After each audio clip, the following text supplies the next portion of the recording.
Good evening and welcome to our Coping with Exams Wink. My name is Miss Jones and I'm one of the assistant head teachers here at Wildern. And this evening I'll be joined by our Directors of Learning for English and Science, our Senior Leader of Learning in Maths, and our Senior Lead Practitioner from Pastoral. So to start with, I've got some key dates for you. For Year 11, we've got our practice exam period fast approaching. And that starts with our practical practice exams taking place between the 10th and the 13th of October. Our normal practice exams, the papers that they'll take in locations like the sports hall, between the 1st of November and the 11th of November. And if your child takes a language, our MFL practice exams taking place between the 28th of November and the 2nd of December. All students will receive an exam timetable in advance and they'll be able to plan out when exams are taking place, which ones to prioritise, which ones to revise for first during that period. We also have our ESPs, which are our extra support programme, and they are put in place to provide additional support that your child might need. So it's really important that students are attending those sessions, asking those extra questions, catching up on bits that they might have missed, talking to their teacher about things they're maybe unsure about or just want a little bit of confirmation in terms of the content that's going to come up in the paper. For Year 10, our practice exam period is between the 23rd of January and the 3rd of February 2023. They will also receive an exam timetable that they'll be able to look at and put into practice their revision techniques and prioritising their revision in terms of the order of their exams.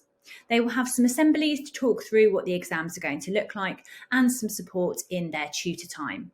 They can also talk to their teacher about what might be coming up in their exam, and their teachers will be supporting them with different study techniques and revision techniques in the lesson. Now, as an additional support for parents, TASMI have brought out a GCSE survival guide, which is called Practical Advice for Parents. It's accessible on the link that I've given below, and it's a great support if you want to look at how you can support your child during this quite difficult and challenging period of preparing for exams. I'm now going to hand over to Mrs. Penny to talk about revision techniques and strategies in science. Hello, I'm Mrs. Penny and I'm Head of Science at Wildern. I'm going to just run you through how best to revise for science to get you started with your revision at Key Stage 4. So first of all, it's important to know the exam board that you'll be taking the exam under, and for science that is AQA. The next bit of information that's really important is the course that you're taking. So we have some students who study the separate science course and therefore will have separate chemistry, physics and biology revision guides. And then we also have some students who study the combined course. So make sure you know what course and the exam board that you're studying before you go hunting for any resources. We have specifications which are available from the AQA website. They are also on Google Classroom, which I'll come to in just a second. And in those specifications, it tells you exactly, you as students and us as teachers, exactly what you need to know for your exams.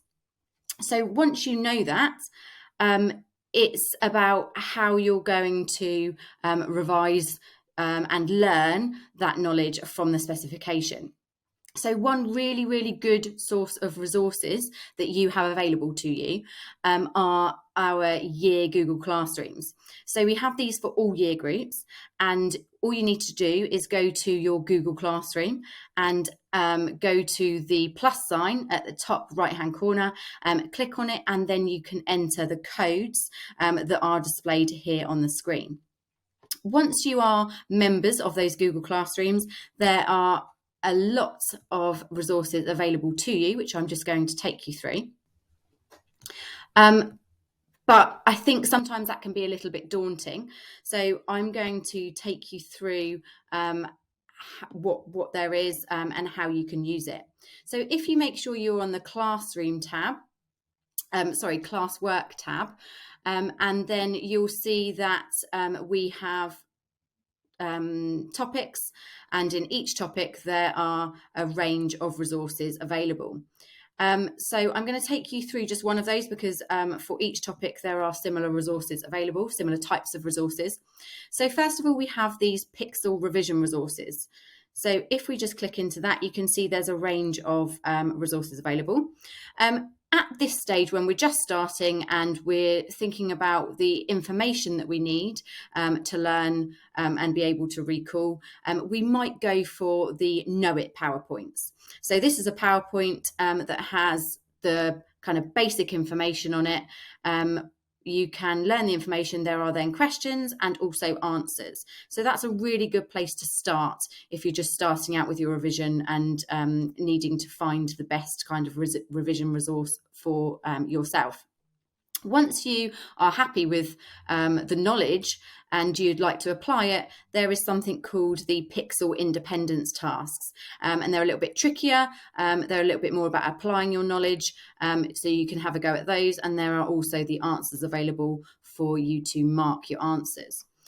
There are other Pixel resources available which are worth looking through as well, but those are the ones that I would start with. We also have PLCs. PLC stands for a personal learning checklist. Now, some students like these and some students find them too wordy, but it's really just about you finding what you are comfortable with. So basically, this is a list of bits of information that you need to know. So it might be describe the difference between a plant and an animal cell. It then works as a checklist. So you will decide whether you're confident in that or whether it needs extra work. And it can be a really good way just to pick out any weaknesses that you have. So it might be that you don't even use it to say you feel confident. It might be that you just look down and you find the things that you don't know. And they're the things that you concentrate your revision on. For each of the topics, we also have required practicals, which are practicals that we do in the lesson. And then we need to know and we'll be asked questions on them in the exam. And we have videos for these on this part of our Google Classroom. And then we also have some end of topic tests, which are previous ones that we don't use anymore. So they can work really well as just a little bit of exam practice. So on these Google Classrooms, it's also a really good place to find out what exams it is that you're sitting. So obviously when you get to year 11, you'll be sitting 6 exams in total. But before we get to that, we have different assessments throughout year 9, 10 and 11. So your teacher might post onto your class Google Classroom what is coming up in an exam. And then you can look to the year Google Classrooms for some of the resources and to help you to plan your revision. So once you know the content that it is that you're meant to be revising, and you might be looking to some different resources that are available. So I've just shown you all of the resources available on Google Classroom. This year, we're also introducing revision grids, and your teacher will take you through these when we revise for assessments. Now, the idea of these is to get you familiar with some different techniques so that you can decide, because different students will revise in different ways, more effectively in one way than another. But it's really a case of you trying different methods and finding what works out for you. And the revision grid is going to allow you to do that. So you'll see these in your science lessons. So this is a revision grid that I'm showing you here. And as you can see, there are lots of different resources on there. And the idea is that that's all in one place for you. You might want to use a revision guide to revise or a workbook. Free Science Lessons is a really good YouTube channel with very short and clear videos, and you can pause them and take some notes. And I think there are also revision questions available on there as well. Caboodle is an online textbook that we have access to as a school and we subscribe to. You will have a login for that. If you're not sure what that is, you will need to ask your teacher. On Caboodle, as well as being a digital textbook, there are also worksheets available, quick quizzes and games. So again, it's worth having a look and seeing if that's something that's going to work for you. BBC Bite Size have some really good online websites, but also a really good app that has quizzes and information. And again, that will allow you to see where your strengths and weaknesses lie.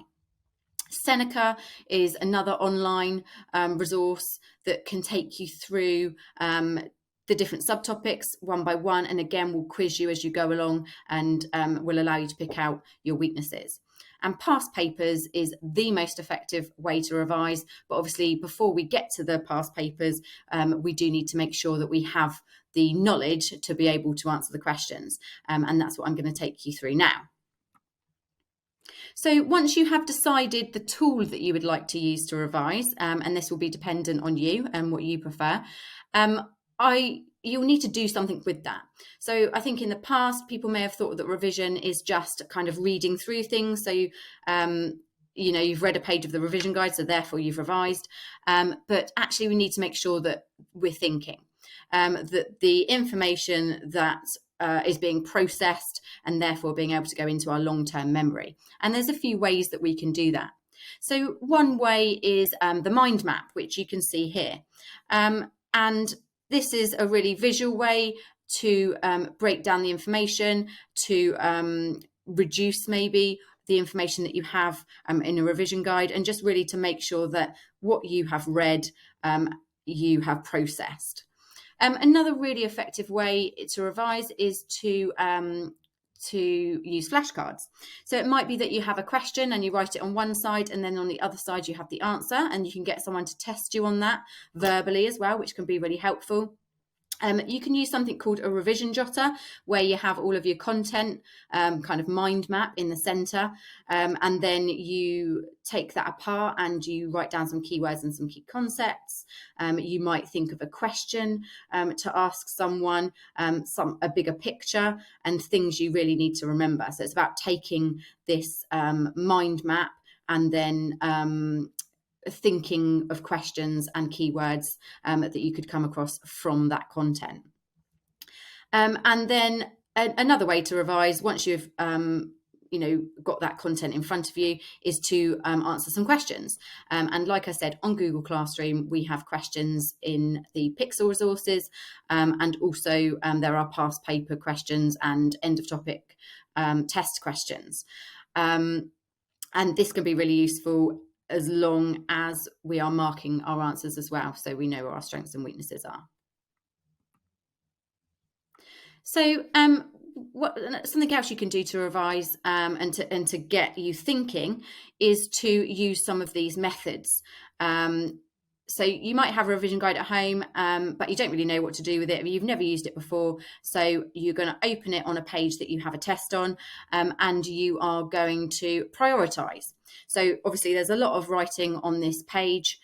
We might have read it, but we haven't really processed it. But what we could do is to underline the 3 most important sentences. And we can do that over the whole page, or we might do that over just one section. And then briefly explain each one.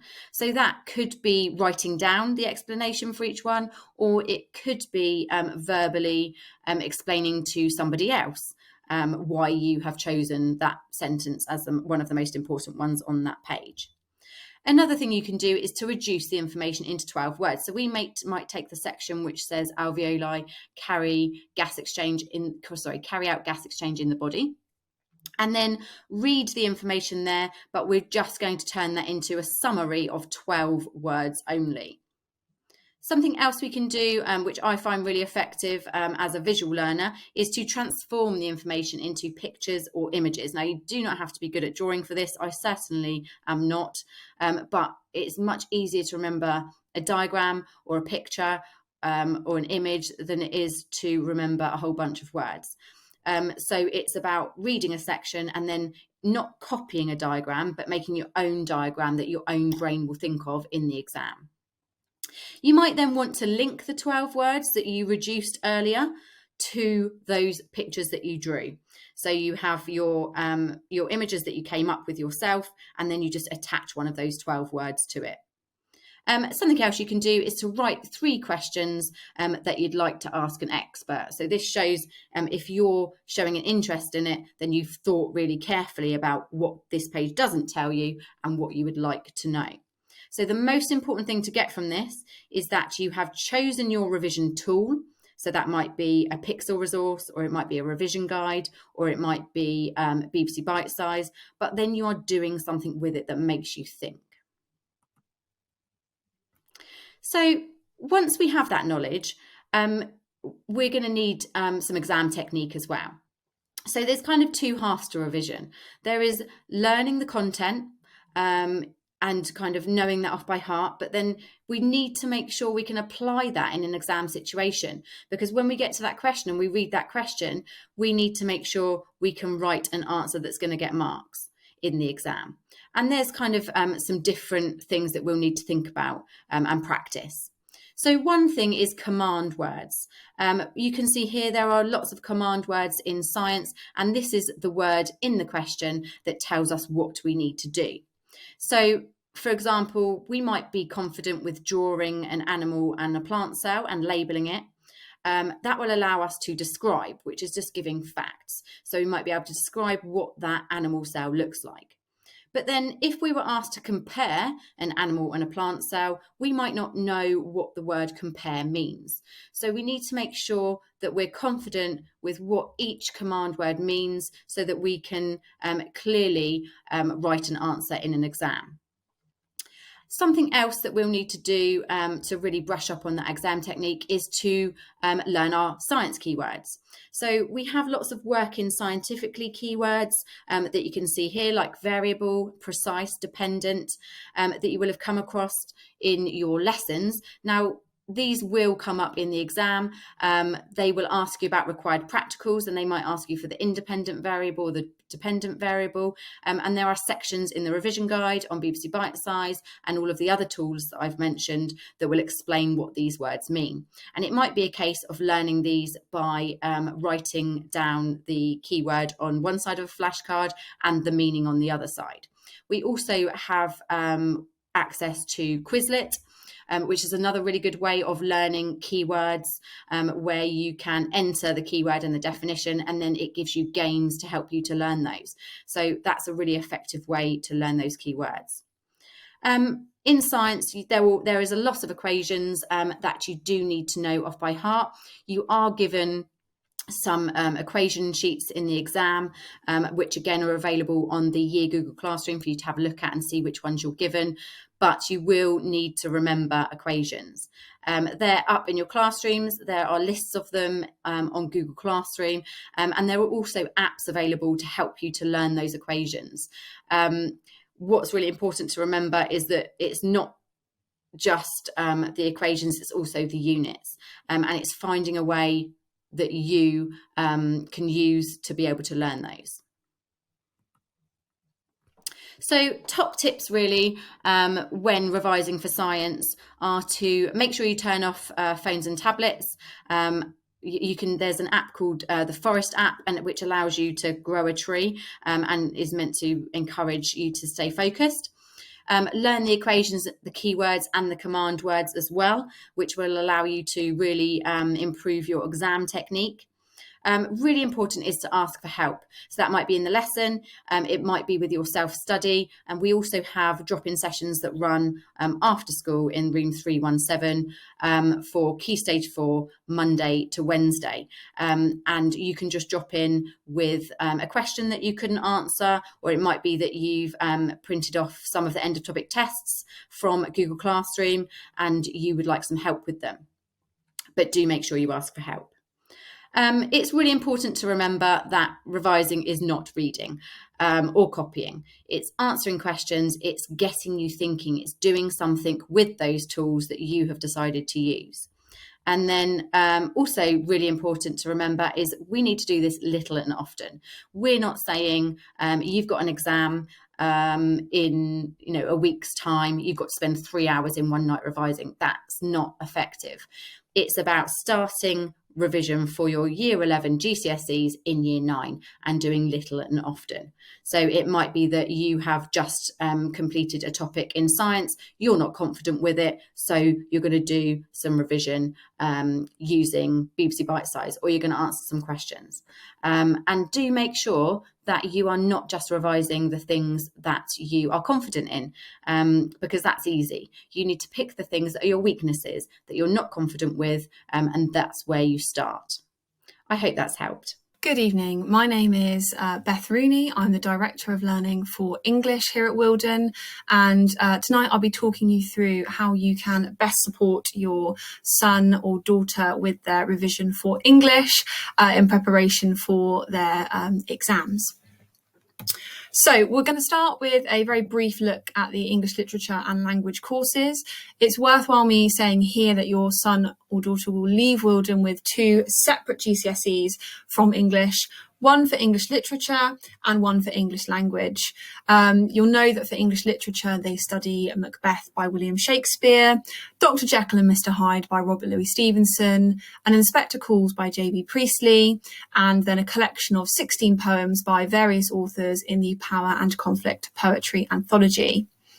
English language, your son or your daughter will be asked to engage with unseen texts and be able to look at the language and structure of these texts and engage in a series of reading comprehension questions as well.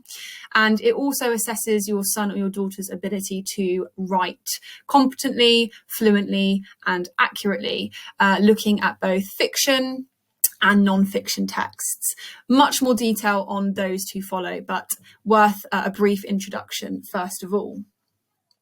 So for both language and literature, in English, we like to think about the revision cycle. And this is 3 steps that your son or your daughter can take to support them in their English revision. So the first point of call when revising English is to think about knowledge.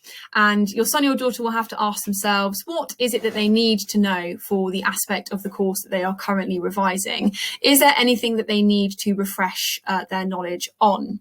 And students are quite often happy to do this step, the knowledge step, because it refers to content, things that are tangible that they will need to know. So a particular character, for example, or a particular quotation would count as knowledge.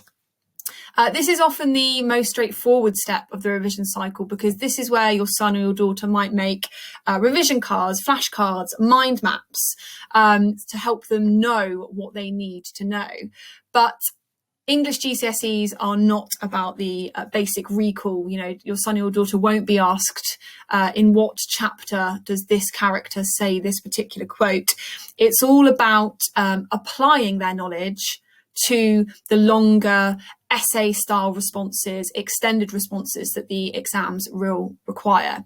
And so what we advise in English is as much application as possible. And you will see that in step number 2, which is apply.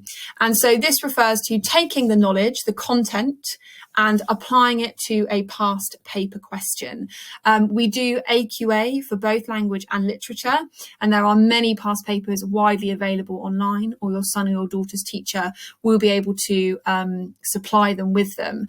And this will encourage your son or your daughter to move away from just knowing a character or a quotation and thinking about how they can apply that knowledge to an exam style question.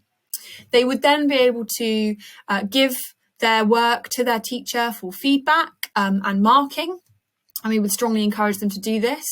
And that is when they can then embark on step 3 of the revision cycle, which is to reflect on how they have done and what they need to do to improve. And then that, as you can see, links back round to the knowledge part of the cycle. Is there a particular area that your son or your daughter's knowledge needs a bit of work? What is it that they need to particularly work on to build those skills?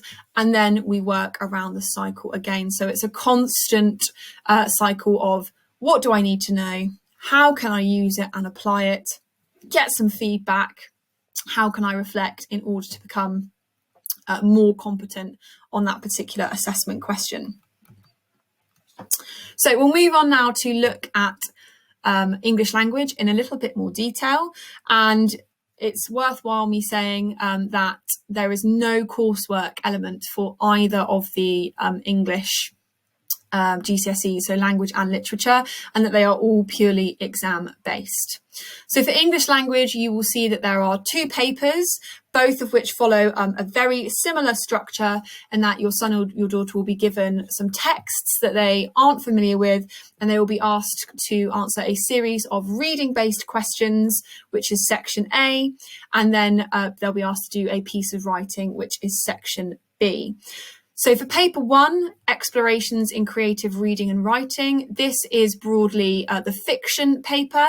Students will be given an extract from a fiction text, so a short story or a novel, and they will be asked a series of reading questions to assess their comprehension, their ability to talk about the language of the text and the structure of the text, and also an evaluation opinion-based question. More on those later and how you can support your son or your daughter with those specifics to come.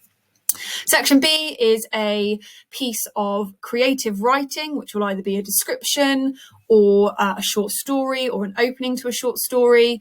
And students will have to write freely, accurately, with correct spelling, punctuation and grammar. That is a 1 hour, 45-minute exam. It's worth 80 marks and is 50% of their English language GCSE. The same with paper 2. They are equally weighted. They are both worth 50% of the GCSE, 80 marks, and are 1 hour and 45 minutes.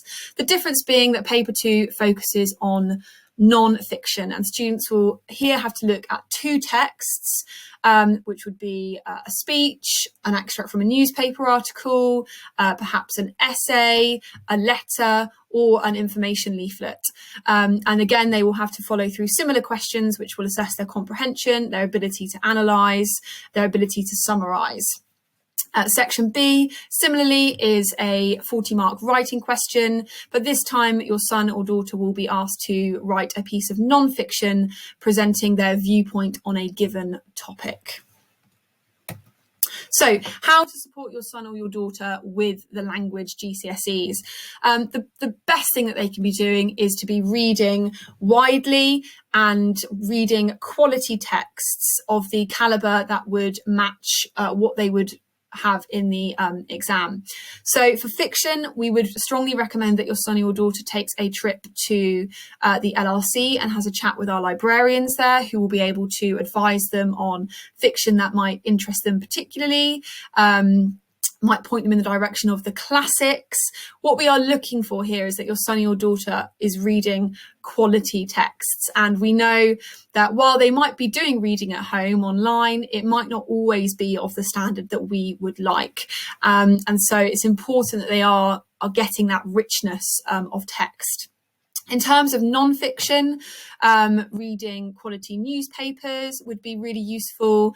Looking at speeches from history is very helpful. Accessing the news online would all be very useful, autobiographies as well. And what's important that when your son or your daughter are reading these great quality texts, that they are able to ask themselves the questions that you can see on the screen there. Are they understanding what they have read? Are they comprehending what they've been looking at? Are they able to talk about a writer's point of view or opinion? Is a writer being particularly critical about something? Are they being complimentary about something? What sort of tone are they using in their writing? And how do they know that? What evidence have they got? They might be able to point you to a particular sentence or a particular quotation that supports the writer's point of view. And then you'll see there in the last question, drawing their attention to methods is also going to be particularly useful. And when I say methods, I mean all of the devices that your son or your daughter will be very familiar with from their English language learning. And so this refers to the parts of speech, nouns, adverbs, verbs, adjectives. It also refers to literary devices, similes, metaphors, repetition, imagery. And it will be important that your son or daughter is, first of all, able to identify what a particular writer has done. For example, I can see the writer has used this simile here, but also to take that one step forward and ask them why a writer has done that. So, well, you've noticed that simile, but why has the writer chosen to use that simile there? What were they hoping to make you question or understand or imagine or feel? And your son or your daughter will be familiar with that line of questioning from their lessons. Similarly, students will also need to be able to talk about the structure of a text. And what we mean by that is the way that a text is built and constructed by an author for effect. And you can see on the screen there the structural methods that a writer might choose to use. So where they've chosen to set a text, how they've chosen to start it, use of repetition, atmosphere, the mood of the text. All of these things count as structural methods. And so being able to talk to your son or your daughter about how a writer has chosen to put their text together and why they might have chosen to do that. So coming back to that last question there, what has the writer done in their piece structurally, and how does that make you feel?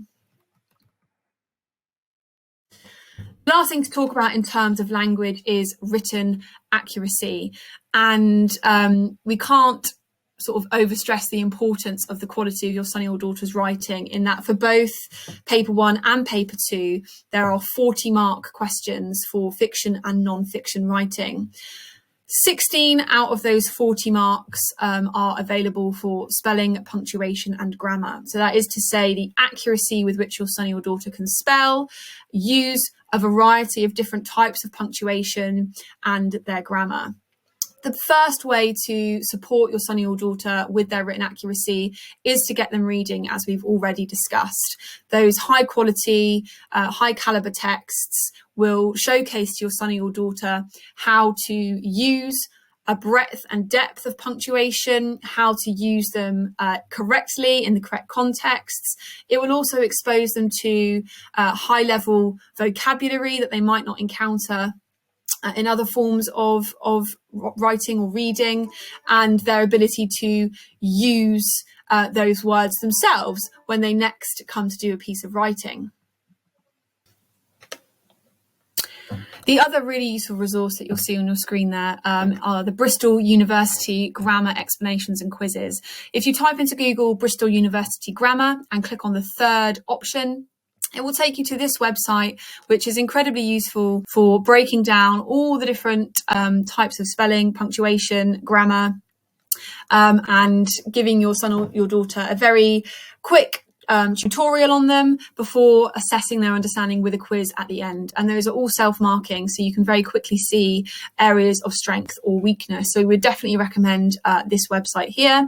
It's also a fantastic way of recapping method with your son or your daughter. So if they're struggling to identify what a particular word or phrase might be in terms of method, this website is really useful in supporting that. The other website I've mentioned there is the BBC Bitesize SPAG area. Now, you're probably very familiar with BBC Bitesize, but you might not have seen the spelling, punctuation or grammar resources before. So this is what the website looks like. It is very usefully broken down into topics. So you'll see their spelling, punctuation and grammar, and particularly focuses on areas that we know students struggle with. So memorizing particularly tricky spellings, how to use semicolons, how to structure and punctuate speech. And again, these just give very brief, quick, targeted revision sessions, which your son or your daughter can do in 15, 20 minutes. And then it will give them a assessment at the end to see how well they have got on. So both of those websites, very useful to support you at home with spelling, punctuation and grammar. So we're going to briefly look at the literature specification now. So again, this is a separate GCSE that your son or your daughter will leave us with. You can see that it is split again into two assessments, two examinations. The first paper assesses Shakespeare and the 19th century novel. And you'll know that we do Macbeth as our chosen Shakespeare play here at Wildern. Students studied that in year 10. And for our 19th century novel, our choice is Jekyll and Hyde by Robert Louis Stevenson, which students are currently studying across the autumn term. This is an hour and 45-minute assessment. It is worth 64 marks. Shakespeare is worth 34. and that is 12 marks for the ability to recall the text, to understand the text, 12 marks for ability to analyse language and structure. And you'll see there that that has a really strong parallel with English language, where they are also asked to analyse language and structure. So the skills definitely do cross over between these GCSEs. 6 marks for context, so being able to talk about the time period in which the text was written. And then you get an additional 4 marks for spelling, punctuation and grammar for Macbeth, which again makes it equally important that your son or daughter is confident with their SPAG. The Jekyll and Hyde question is 30 marks and it doesn't have those 4 marks of SPAG, so that's the difference there. This is worth 40% of your child's English literature GCSE.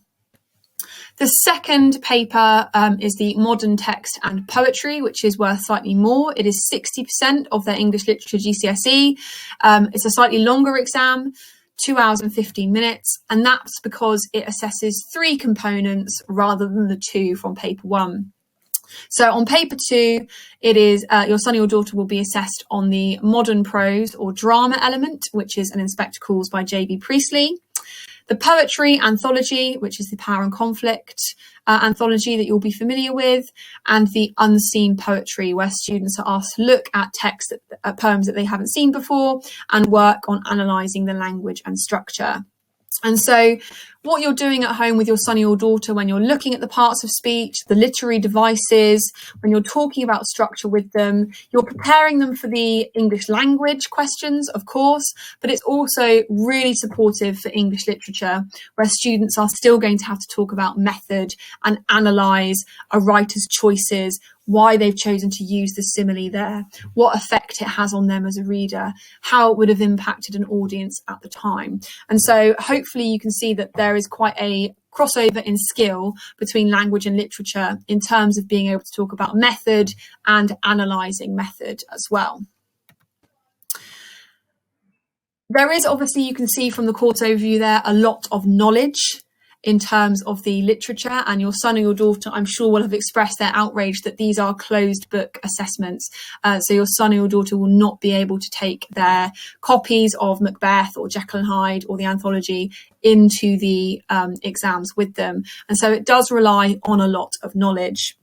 And students are usually very happy to revise knowledge, as we said when we were looking at the revision cycle at the start of this presentation, because it's tangible. You know, they can write it down. This character said this, or this character did this, or this quotation is this. And students quite often enjoy that side of the literature course, but it is important to recognise that they are not going to get assessed simply on knowledge. You know, they're never going to be asked, which character said this, or in which act did this happen? That is not what they're going to be asked. And so it is about applying the content to past paper questions and being able to use their knowledge to generate opinions and arguments about the texts.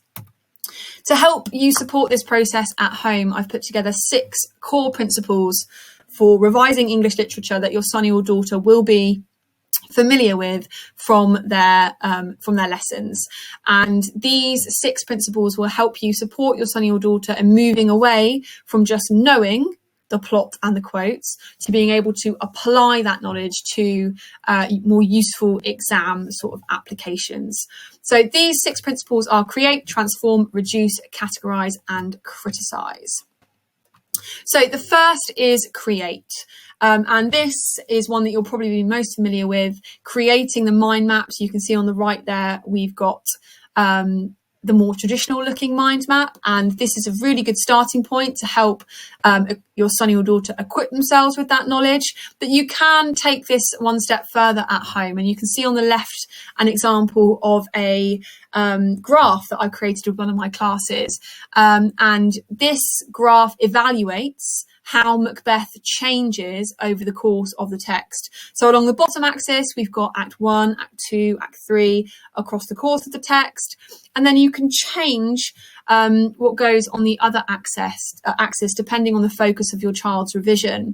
It could be Macbeth's fluctuating emotions. It could be the degree to which Macbeth is in control. And so you can change those foci to mirror what it is that your son or your daughter is revising. That can then be taken one step further. They can attribute quotations to each of their points on that graph as a way of securing their knowledge one step further. Transforming is something that your son or your daughter will be familiar with from their lessons, and is a really powerful way of helping the knowledge to stick. You can see on the right there an example of where a student has transformed quotations from the Power and Conflict poems into images that help them remember those quotations. There are other ways of doing it. You can see some examples that I've put there for you. For example, transforming one of the poems into a narrative, into a short story. This will obviously embed the knowledge of that poem, but it will also support them with their writing skills, which we've already discussed are very important for the language element of the GCSE. Transforming a quotation into an image, as you can see the example there. Transforming one of Macbeth's speeches, his soliloquies, into a letter.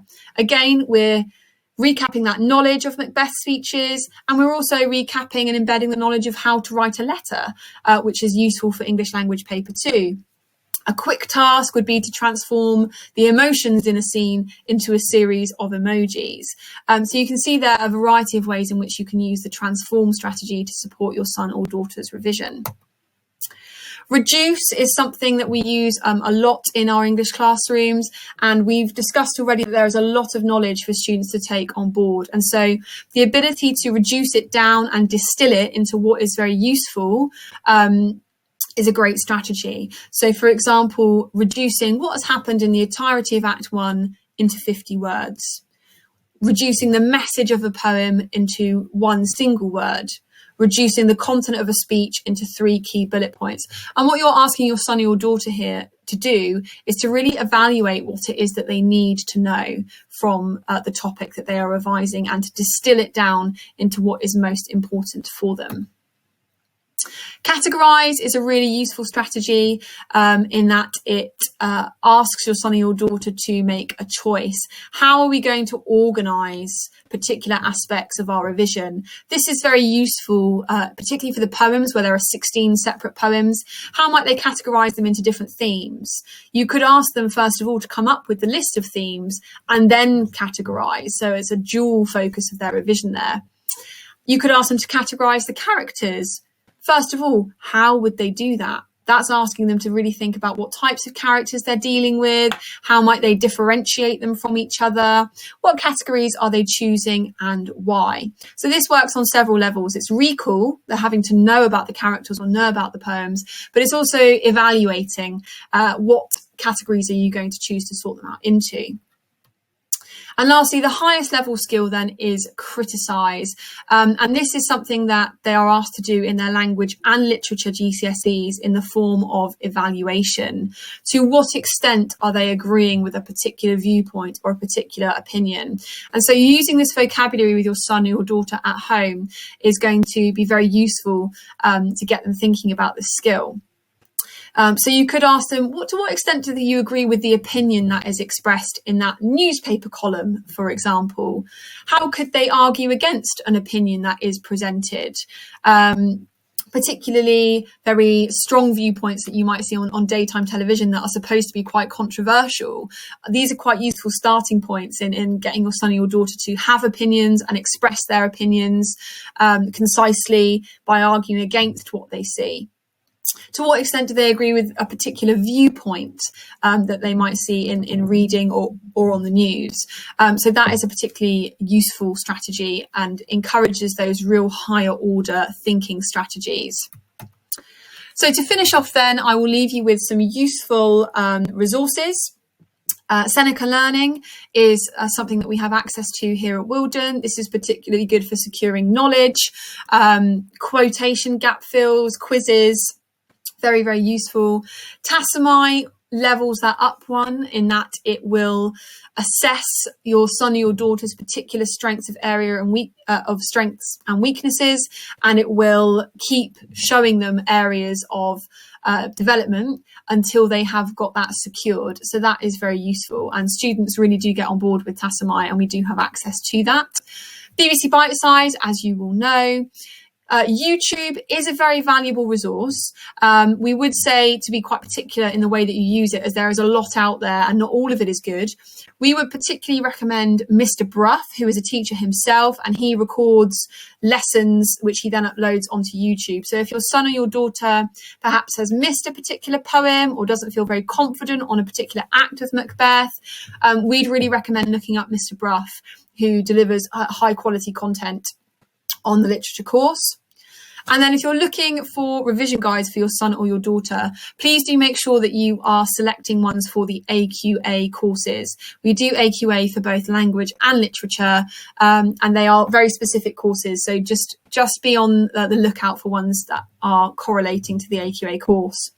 CGP are very useful. They are very clear, very well laid out, quite uncluttered. And York Notes are very good as well, in that you can also buy activity packs to go alongside the revision guide, which helps support and consolidate that knowledge.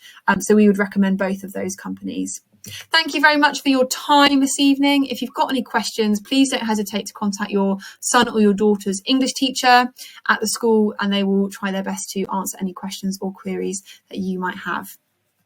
Hi, my name is Rachel Parkhouse and I'm here to do the revision for maths part of this evening.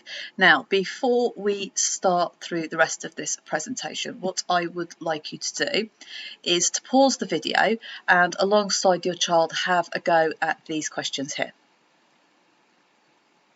Okay, just in case you're curious, these are the answers that you should have got. Now, you may have found that your process of how to get to those answers was different to your child's process. You may also have found that you have totally forgotten how to do these questions over time. And this is the case for most people. The actual saying that if you don't use it, you lose it is definitely true with maths. So throughout Wildern, we are looking to maintain the knowledge over time, and we do this in a variety of ways. So we have self-study, quizzes, assessments, we encourage revision cards, and we are also looking at past papers and support. So within year 9 and 10, you will already have seen that we have self-study and quizzes and assessments. In all year groups, we will have 10 questions as starters. Now, across the department, these are used quite regularly, and they stay on the same topics for 7 lessons to improve any where there are gaps, and then the topic focus will change and go on to other areas. We have our self-study homeworks. So these are set fortnightly, and they're designed to practice anything that has been taught up to that point in time. At the start of year 9, this is going to be just a few topics, but by the end of year 10, we will have covered nearly the whole GCSE. Now, because we set these a week before they are due in, our expectation is that if a student can't answer a question, they should be doing something about it. We've given them a time to ask their teacher, to come to clinic, to use a revision guide, or indeed to ask their parents. We also will do half-termly assessments, and this can be on any maths up to that point. It's similar to the self-study, but it's a lot more a test of memory. And these assessments are always followed by therapy lessons, where it allows the students to individually improve their ability on any of the topics that they didn't get full marks on the paper. In year 11, our starters begin to change. The weeks to go are another way that we overlearn, and they are designed to help students identify their own areas of concern for revision. So these don't stay the same for several weeks. These will change every week on a weekly basis. So the next part of overlearning would be to think about revision cards. Now, these can be bought, although I would highly recommend that you write these out. They're especially good for formulas and for memorising key facts. And the process of writing them will help your child to remember. If they are written and then nothing else is done with them, these really don't help much. It's a little bit like primary school when your child was doing their spellings. These are something that you should be picking up daily. Certainly daily. You're talking about having to do 3 or 4 a day. It takes seconds. Just asking them if they remember the formula, it makes an enormous difference. And then we are looking at past papers and support. So we will start, instead of homework, to be giving students past papers. They will have a week to do this. They will get 3 before their mocks in November, and these become weekly homeworks after Christmas, leading all the way up to their exams. The focus here switches from the content of maths to exam techniques. As I said, they will be doing practice papers in November of year 11. Now, following these, your child will get one of these statements, which shows them what they are good at and what they aren't. So here on paper 1, you can see there's the topic headings here. If anything is in black, then we can assume that your child understands how to answer these questions. Anything in grey is partially understood, and a quick revision should help out here. And the areas of focus should be the questions that are white, which is showing that they haven't scored any or less than half marks on that particular question. Now, they can get help in many different ways, which I'll come back to in a minute. But to support the past papers, we also have our revision programme. Now, this is a scheme of lessons designed to maximise the number of topics that are covered in the last few months before their exams, and it runs alongside those past papers. Now, anything they're struggling with, there's different ways that the students can get help. First of all, we have our ESP sessions. Now, these typically start in year 11. This year, we're going to start them with year 10s after Easter. Now, ESPs run in maths fortnightly. 2 of those a half term will be clinic based and 1 of them will be teacher led. Now, all of those ESPs will be with your child's maths teacher. There is the daily clinic, and students can always go there to get their help. And in year 11, there will be Easter and May holiday revision sessions. It's also really good to have revision guides alongside those. You've got the revision guide itself, which will give you all the data, but the revision workbook is where I would highly recommend that you put your money, because this is where people can just practice and overlearn those topics. Both of these are available in many different outlets, but we also have them in school for £3, which works out slightly cheaper. And of course, over lockdown, we've got used to the online help that is out there as well. So our main programmes that we would be using are Hegarty Maths, Maths Watch and My Maths. There's also BBC Bite Size that can also be used for extra revision. Now, both Hegarty Maths and Maths Watch will provide a breakdown. So within these programmes, your child will get the topics that they have covered, and they will be told whether they are green, so they understand the topic, orange, there are areas where they need to improve, or red is a topic that they don't understand. Now, both of these will cover that. If I go into the apps themselves, Maths Watch is really quite good, as in it will allow you to revise fully or partially. Let me show you how. So you've got the GCSE, you can choose a tier, so let's choose Foundation. We can go to a topic. So let's say algebra, and you can search a topic individually, or you can pick from the menu here. So if I pick simplifying multiplication, you can see that under videos, there's an 8-9 minute video there that will explain this in full. Now, if this is something that you need a light touch reminder of, you also have the option of 1 minute maths. So this is 58 seconds and it will just give you the basics. So for topics that you think you understand, this would be really good. This is also really good to watch if you're trying to support your child. You may have noticed at the outset that your processes were different to your child's processes. The way these videos are the way we teach now. So rather than trying to teach a different method, it might be worth you having a look at these videos so you can help support your child. The other app that we have is Heggerty Maths. And again, here we can search at the top anything that we want to. So if I just put in here probability trees, you can see within here, just log back in. I put probability trees in there. When I go into there, you can see there's a 10-minute video which will go through step by step with some questions, and then as you go into the questions at the bottom there is some practice, and that will generate that green, amber and red response. If the students are struggling, they can always press the question mark and that will take them back to where they need to be. We've also got My Maths. Now, My Maths will log in with a general login for Wildern, so you log in with that, and then your child will need to log in with their own login in My Portal login. So if I just have a quick look at a topic, again, you've got number, algebra, shape or data. You can pick any of that. Let's go into algebra and say we are doing equations. There is a lesson. It's not a video.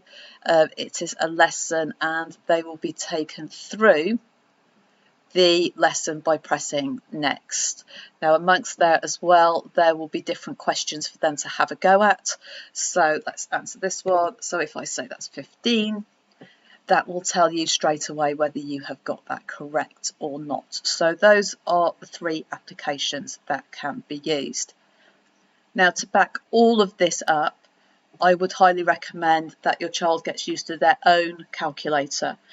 It's really, really important that in an exam they're not trying to work out how a calculator works for the first time, but they're really comfortable with where all the different functions belong. Out of all the calculators out there, Casio has a couple of functions on it that the others don't, that are really useful for the GCSE exams. So if I was to recommend any scientific calculator, it would be the Casio. Thank you for listening. Hello, I'm Miss Cooper and I'm one of the senior lead practitioners in the pastoral team, and I'm also a science and maths teacher here at Wildern. I want to talk to you today about preparing positively for exams. As we all know, Year 11 can be a tricky time with lots of pressures coming from both inside of school, outside of school, and personally as well. So it is important to take care of yourself, and I hope to be able to give some strategies and some advice on how to make this exam period exciting and a gateway to the future. At Wildern, we want all students to leave with the best possible exam results, but we also know that school is about more than that. It's about providing opportunities, allowing students to make positive relationships with people from all different backgrounds and of all different ages. It's about teaching life skills and soft skills that can be taken into the workplace, and also about supporting students when they face challenges to help others and also to help themselves as well. It goes without saying, exams can be fairly stressful for everybody actually, but what we need to be able to do is to turn that worry and anxiety into excitement for what could be ahead, and into excitement for where the future could lead. And there are 3 main types of stress, and believe it or not, stress can actually be really, really good. Stress, or eustress as it's called by the scientists, keeps us feeling alive and excited. It's the kind of feelings that we feel before going on a big roller coaster or going for a first date. Our pulse quickens, our hormones surge, we might get that butterfly feeling in our stomach. Acute stress comes from a quick surprise that needs a response and has the same physical feeling that good stress has. However, sometimes for this, the triggers are not always going to be happy and exciting. And one trigger could be a worry about perhaps completing an assignment or completing some exam preparation. We need to turn the body back to normal as quickly as we can. There is a lot of evidence to show that being exposed to acute stress and then recovering from it quickly actually causes you to become stronger, more resilient and more prepared for if you were to encounter it again. So although acute stress may come from a trigger that is not always happy and exciting, you can turn it into good stress, and it can be a positive thing. Chronic stress is the stress more to worry about. And this is when we repeatedly face stresses, and it can cause physical effects and effects on both your physical health and also your emotional health. Chronic stress is the type that you do need support with, you do need to have strategies, and we do need to try to work through. So, as you practice looking at threats of acute stress as challenges more often, this will become more automatic, and you will experience more good stress. So in order to cope, if you ever have those feelings, you need to focus on all of the resources that you have to meet the challenge. As a school at Wildern, we provide lots and lots of support for students, which I will talk about a little bit more later on. But students have lots of resources at their fingertips: Google Classroom, different websites, their teachers, their friends. See potential benefits of a situation. How can you turn something that feels quite worrying into something positive? Perhaps if you find a strategy to overcome something, you could then share that with a friend and you can help them. Perhaps if you work out how to do something really difficult, it means next time you will be able to apply that to a new situation. Remind yourself of your strengths. Everybody has strengths. Sometimes it can be positive to write these down on a list. It could be positive to perhaps ask people around you what they like about you and what you're good at. That's really important. And finally, having a positive mindset. You might not be able to do something today, you might not be able to do something tomorrow, but if you keep on trying and you keep having that positive mindset, who knows what the world can open up. So, what support do we have in school? Firstly, it is good to talk. We can't promise to solve all your problems, but we can promise that you don't have to face them alone. So in school, everybody has access on a daily basis to their tutor, who should be their first point of call, and hopefully a real positive relationship to talk through any worries that they have. The year team members, so the DOPA or the ADOPA, Mr. Milburn and Mr. Wood, are very supportive. Student services, the subject teachers, family, and in school as well, we do have support from outside agencies and counsellors. So all of those options are available to students. We do also understand that not every student always wants to talk out loud. So we do encourage using diaries, writing us notes, and contacting us through email or through the website, which I'll show you in a moment as well. So, student services is based on Block 3 upstairs, and it is always open from 8:30 until 4 p.m. However, the best times to come are clearly at break time, so that no learning is disturbed, and the times are on there for you, and hopefully all students are aware of these timings as well. So thought I'd share with you a little photo of the student services team. So we've got myself there next to Mrs. Chandler, Mrs. Duck, Miss Cooper, Mrs. Langdown and Miss Budden. We're all available to support you and talk through any worries that you may have. And you may have also spoken to some of us as parents on the telephone as well in the past. So, support. Where else can you go? So the Wildern Wellbeing link on the school website has a huge amount of information that you can use to support your child. So at the top, on the top bar here, there is a link to the Wellbeing Hub. And if you look on there, you can see here a whole enormous list of things that you can use to support you. A wellbeing vision and mission, suggestions, exam support, wellbeing newsletters, apps, etc. I just want to draw your attention here to this section, which says, at I need support. Anyone at any time can click on there and then somebody will get back to you to support you if you're having any worries and you need some help. So when we're looking at exam stress, it's really important to stay calm. So what things could you possibly do? So I found this little picture that I thought might help. How to stay calm. So unplugging from technology, I think this is quite an important one. There are actually apps available that you can get that monitor time used on social media and can block it. So have a look out for those. avoiding multitasking and really just focusing on the one thing that you are doing at the time. And honestly, the fact of breathing, sitting still, taking time and sleeping can never be underestimated. Taking a break when working through on exam revision is also extremely important. So everybody should consider something that they find relaxing and have a go at doing that. And I also just wanted to remind you about box breathing.